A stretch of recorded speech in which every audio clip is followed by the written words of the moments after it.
तनवीर अहमद के बारे में आप क्या सोचते हैं? ये बेकुरतूत है, झूठे, नलायक, निकम्मे, निकट्ठू, चोर, खाइन, बददियानत, अल्लाह के नबी के नामूस रसालत के दुश्मन। इन पे मैं 101 करोड़ मरतबा लानत भेजता हूं।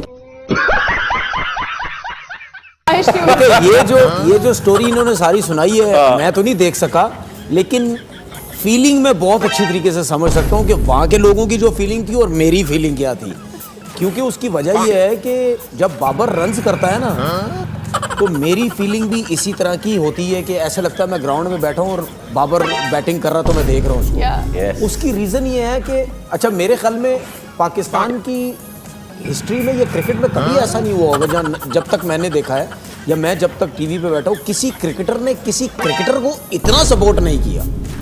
ये तो मैं ज़रूर कह सकता हूँ, ठीक है। लेकिन जब इसका 100 हुआ तो मुझे इतनी खुशी हुई, क्योंकि मुझे पता है इसकी वजह से मुझे इतनी गालियाँ पड़ी हैं, इतना बुरा बोला क्रिकेटर, टीवी के लोग, पता नहीं क्या क्यों पड़ा हुआ है। मुझे यहाँ तक फ़ोन कर करके लोग कहते हैं यार तेरे को क्या मसला है, तू क्यों उसकी इतनी सपोर्ट करता है।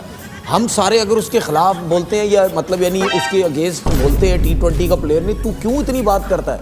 मुझे कितने लोगों ने बोला है और कितने लोगों ने तो मेरे से बातचीत खत्म कर दी है कि यार हम इतना अगेंस्ट जाते तुम क्यों, ठीक है। इतने लोग मेरे अगेंस्ट हैं, लेकिन मैं लोगों को ये बता दूं कि भाई मैं बाबर आजम को उस टाइम से सपोर्ट कर रहा हूँ जब से मैं टीवी पे बैठा हूँ और ये जब से खेल रहा था। मैं ये आउट ऑफ फॉर्म जब हुआ, मैं उस टाइम से सपोर्ट नहीं कर रहा भाई। जो लोग मुझे बोलते हैं ना कि यार ये व्यूज लेता है बाबर आजम के सोशल मीडिया, ये कि जब अच्छे टाइम में सपोर्ट किया तो बुरे टाइम में भी करना। और मुझे आप यकीन करो, मुझे इतनी खुशी होती है कि सोशल मीडिया में या हमारे अपने मीडिया के लोग जब मुझे ये कहते हैं ना कि यार बाबर ने शौक कर दिया, तूने बड़ी उसके लिए बातें की, मुझे खुशी होती कि यार चलो मैं कम से कम किसी एक ऐसे प्लेयर की सपोर्ट कर रहा हूँ जिसके पीछे हमारे पाकिस्तान के कितने, मैं अभी क्या बोलूं, लोग जो हैं वो पीछे पड़े रहे। अच्छा सुने, ये जो बैटिंग अब कर रहा है, ये ऐसे ही बैटिंग पाकिस्तान टीम में करता था भाई, ठीक है। इसके अराउंड अब पेशावर ज़ल्मी में भी इसके अराउंड जो प्लेयर हैं वो जब रन्स करते हैं तो बाबर की परफॉर्मेंस एनहांस होगी। और सामने कुशाल मेंडिस, प्यारे बच्चों जो कुछ करना था कर लो, अब्बू आ रहे हैं। दोस्तों, तनवीर अहमद पाकिस्तान क्रिकेट की वो रखेल है जिसे कोई भी आकर पेल के चला जाता है। अभी फटा सलवार लीग में घंटे के किंग बाबर आजम ने सेंचुरी मारी, उसके बाद तो तनवीर अहमद पाकिस्तानी मीडिया पर नंगा नाच कर रहा है और पाकिस्तान के फॉर्मर क्रिकेटरों को गालियां भी दे रहा है। स्वागत है दोस्तों, जहां एक तरफ दुनिया IPL के जलवे देख रही है, वहीं हमारे पड़ोस में एक अलग ही कॉमेडी शो चल रहा है जिसका नाम है फटा सलवार लीग। जो अच्छा प्लेयर होता है वो अपनी गलती को जो एडमिट करता है तो उस पर काम करता है और जल्दी वापस आता है। और इसके साथ ज्यादती ये हुई है कि इसके साथ जो लोग थे उन्होंने भी इनको गलत गाइड किया। वो इसको गलत खेल रहा था, टेक्निक सही नहीं थी, वो यही कहते रहे नहीं ठीक है, बहुत अच्छा है, ठीक हो जाएगा, क्योंकि उन्हें खुद भी कुछ समझ नहीं क्रिकेट की, इसीलिए वो ये करते रहे। लेकिन अब इसने रियलाइज़ किया और उसने माना है, कल ये बड़ी अच्छी बात है, ये बहुत ज़बरदस्त उसने बात की है। और इंशाल्लाह अगर ये ऐसे ही खेलता रहा, अपनी चीज़ों पे काम करता रहा, आगे चल के इंटरनेशनल में बड़ी टीमों के खिलाफ इसने ऐसे एक आधी इनिंग खेली जैसे PSL में खेली, तो वापस आपको पुराना बाबर नज़र आना शुरू हो जाएगा। हमें सवाल करना चाहिए, नहीं करना चाहिए कि माइक हैसन ने गलत पोजीशन पर खिलाया वर्ल्ड कप में बाबर आजम को, क्योंकि इनकी पोजीशन या पहले 3 नंबर हो सकते हैं, चौथे नंबर पर खिलाना इनके साथ भी जाती थी, टीम के साथ कौमी टीम का नुकसान हुआ ना उस वर्ल्ड कप में। ये सवाल हमें करना चाहिए। और जिस तरीके से बाबर के अराउंड हारिस और दूसरे मेंडिस खेल रहे हैं, तो उस तरीके की सपोर्ट कौमी टीम में बाबर के लिए कम्बिनेशन में क्यों नहीं दिया गया? नहीं, मेरा ख्याल है कि बाबर बड़ा प्लेयर है, बाबर को सबको लेके चलना है। बाबर को नहीं लेके चलना सबने, बाबर ने सबको लेके चलना है। टीम गेम ना, हर एक लड़का दूसरे को कॉम्प्लीमेंट करेगा। बाबर बड़ा प्लेयर है ना, सारे हम सब क्या कहते हैं कि बाबर इस टाइम पाकिस्तान में सबसे बड़ा प्लेयर है, बिल्कुल है, तो इसने लेके चलना है।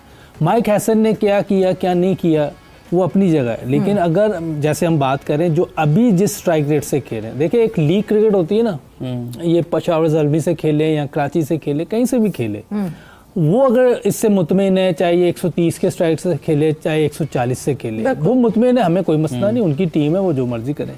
लेकिन जब इंटरनेशनल क्रिकेट की बात आएगी तो फिर आपको मैच जीतना है। बिल्कुल। वहाँ ये नहीं हो सकता कि यूसुफ साहब अब आप आराम से खेलें अपनी मर्जी से, नहीं, वो रिक्वायरमेंट जो उस नंबर की है, उस नंबर के हिसाब की रिक्वायरमेंट से खेलना है। जैसे हम बात कर रहे हैं, हम कह रहे हैं 190 के स्ट्राइक रेट से खेला है, 170 के स्ट्राइक रेट से खेला है। ये रिक्वायरमेंट अगर बड़ी टीमों के खिलाफ कर देगा तो हम सबको फायदा होगा, इसको भी फायदा होगा। देखिए काफ़ी अर्से से हम ये कहते आ रहे थे कि जो उनकी बेसिक है उसी पे उनको स्टिक रहना चाहिए, और उन्होंने इस सीज़न में वही करके दिखाया। सबसे बेहतरीन बात जो थी, एक तो जो नंबर उनको सूट करता था, जो पोजीशन उनको सूट करती थी, उसी पे खेल रहे थे। फिर जो रोल मैनेजमेंट की तरफ से दिया गया, अगर आपने अजहर महमूद की वो इंटरव्यू सुना है, उसमें उन्होंने कहा कि उनको यही कहा गया था कि आप लंबा खेलें, बिल्कुल आपके साथ चिप इन करते रहेंगे। कुशाल मेंडस हैं, हारिस हैं, अब्दुल समाद है, नीचे से ब्रेसवेल हैं, तो ये सारे उनको चिप इन करते रहे। लेकिन स्टिल जो 170 160 के स्ट्राइक रेट से बाबर आजम हमें खेलते हुए नजर आए हैं, जब वो कन्वर्ट करते हैं अपनी दोनों सेंचुरीज को, जिस तरह कन्वर्ट किया कल वाला, अगर आपको पता हो तो जो दूसरी 50 है उन्होंने, जो दूसरे 50 बनाए 20 गेंदों में बनाए। बिल्कुल, पहली 50 उन्होंने मेरे ख्याल से 30 बॉल्स 32 में, 30 समथिंग में किया, और दूसरी 19 दूसरी बॉल्स के ऊपर उन्होंने 50 की थी। मतलब इतनी जबरदस्त परफॉर्मेंस कल बाबर आजम की रही है। तो उमर, आप क्या कहेंगे बाबर आजम की और कल ओवरऑल पेशावर जमी की परफॉर्मेंस के ऊपर? देखिए ऑब्वियस बात है कि ये रिसर्जेंस ना सिर्फ पीसीबी चेयरमैन कहते हैं पीएसएल जल्द ही नंबर 1 बनेगा। भाई नंबर 1 किस में? लो क्वालिटी बॉल में, खाली कुर्सियों में, या उस फेक क्राउड नॉइज में जो स्पीकर पर बजाकर आप दुनिया को पागल बना रहे हो? सोचिए, ब्रॉडकास्ट क्वालिटी ऐसी कि लग रहा है 1990 का दूरदर्शन देख रहे हैं, और ऊपर से जो नॉइज है वो भी फेक है। स्टेडियम खाली पड़ा है, परिंदा भी पर नहीं मार रहा है, लेकिन बैकग्राउंड में शोर ऐसे जैसे पूरा लाहौर वही बैठा हो। भाई किसे बेवकूफ बना रहे हो? कम से कम एडिटिंग तो ढंग से कर लेते। अब बात करते हैं वहां की मीडिया की। एक तरफ इनके देश में पेट्रोल और आटे के दाम आसमान छू रहे हैं, लेकिन नेशनल टीवी पर चर्चा क्या चल रहा है? पीएसएल की बॉलिंग आईपीएल से बेहतर है। सबसे बड़ा मजाक तो यह है कि यह वर्ल्ड क्लास लीग बिना दर्शकों के खेली जा रही है। और क्यों? क्योंकि सुरक्षा के मुद्दे हैं, या फिर लोगों के पास टिकट के पैसे नहीं। जब जनता ही नहीं आएगी तो आप किसे दिखा रहे हो? बाकी तो आपको ये वीडियो पसंद आई हो और आप अभी जज्बे वाली कौम हो तो कमेंट में लिखो जज्बे वाली कौम। मैं था, हूं और रहूंगा पोर्कियों की ठुकाई का ब्रांड एम्बेसडर, जज्बे वाली कौम का थेरापिस्ट। मिलते हैं अगले रोस्ट में, तब तक अपना जज्बा कंट्रोल में रखो। दोस्तों, इस वीडियो को शेयर करो ताकि ऐसे पाकिस्तानी भीखमंगे एक्सपर्ट को पता चले कि इंडिया उनका बाप है और पाकिस्तान इंडिया का बेटा है। जय हिंद, और मिलते हैं अगले वीडियो में, जहां हम फिर किसी भिखारी एक्सपर्ट की सच्चाई उजागर करेंगे।